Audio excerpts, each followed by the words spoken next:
meat of an animal that falls dead, he takes it to be able to continue to live. Then he warned about asking too many questions, largely irrelevant to the matters of the religion, and gave an example with the past nations. This is because when there are too many questions, difficulty and intricacies set in on the people. And then the one who asks too many questions will be unable to put up obedience. Allah the Exalted said, O you who believe, ask not about things which, if made plain to you, may cause you trouble. But if you ask about them while the Quran is being revealed, they will be made plain to you. Allah has forgiven that, and Allah is oft forgiving, most forbearing. Before you, a community asked such questions. Then on that account they became disbelievers. So to burden oneself about questioning brings about inability to act and unnecessary rigidity. Therefore, carry out what you are ordered according to your ability, and abstain from what you are prohibited. Your duty is to follow, and do not do things as you wish, nor assume things.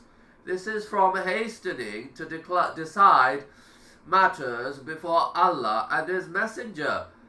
Allah the Exalted says, O you who believe, do not put yourself forward before Allah and His Messenger.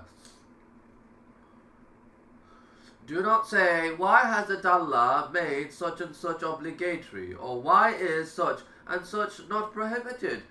Do not ask questions like these. Hadith 10. May Allah be pleased with him, said Allah's Messenger said, Allah is pure and He accepts only that which is pure.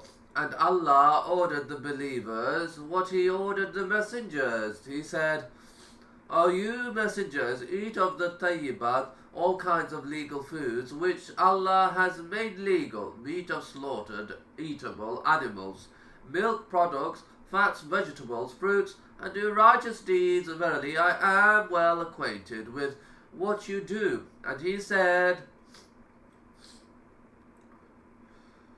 O you who believe, eat of the lawful things that we have provided you with, and be grateful to Allah, if it is indeed He whom you worship. Thereafter he mentioned a man who had travelled a long distance, dishevelled and dusty, who raised his hands to the sky, saying, O Lord, while his food is from the forbidden. His drink is from the forbidden, his clothing are from the forbidden, and he is nourished from that which is prohibited. How can such be answered? He's saying Allah is pure and He accepts only that which is pure. In this hadith, He described Allah the Mighty and Sublime as Tayyib, pure. So glorious is He and exalted is Tayyib, meaning that He is free from defects and imperfections. He is Tayyib in His essence and in His names and attributes, in His orders and prohibitions. He is free of blemish in all aspects. Glorious is He and exalted. No deficiency touches on Him. Consequently, He will not accept deeds, actions and intentions, except that which is pure. So He will not accept foul speech, bad actions and wrong intentions. He only accepts that which is pure, as He, the Exalted, said, to Him ascend all the goodly words. He will only accept good words and noble deeds. He will not accept giving charity, except that from a pure earning. As for something impure, He will not accept it, whether its uncleanness is due to its being bad, as He said. And do not aim at that which is bad to spend from it. or that it is bad in its essence, such as the animal that drops dead, alcohol, pork, or something that is bad due to the manner it was earned, such as usury, bribery, gambling, and so on. Something is bad either by its nature or in the manner it was earned or attained. Whatever a person spends from a bad earning, Allah will not accept it. Likewise, He will not accept an action except it is pure. That is, that it is done to seek Allah's face, the Mighty and Sublime, without joining partners with Allah in it or showing off, and it should be in conformity with the Sunnah of Allah's Messenger. Without any innovation or fable, it should only be in line with the Sunnah. This is the pure deed which Allah, glorious is He, and the Exalted accepts. Also from good utterance is remembrance of Allah, such as the Tasbih, Subhanallah, Tahleel, La ilaha illallah, the Takbir, Allahu Akbar, and to order good and forbid evil, inviting unto Allah and giving sincere counsels. All these are from the good sayings which Allah, glorious is He and exalted, accepts, and raises. He says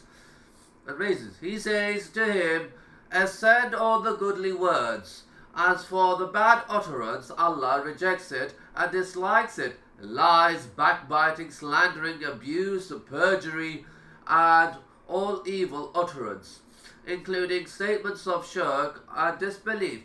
They are all evil utterance.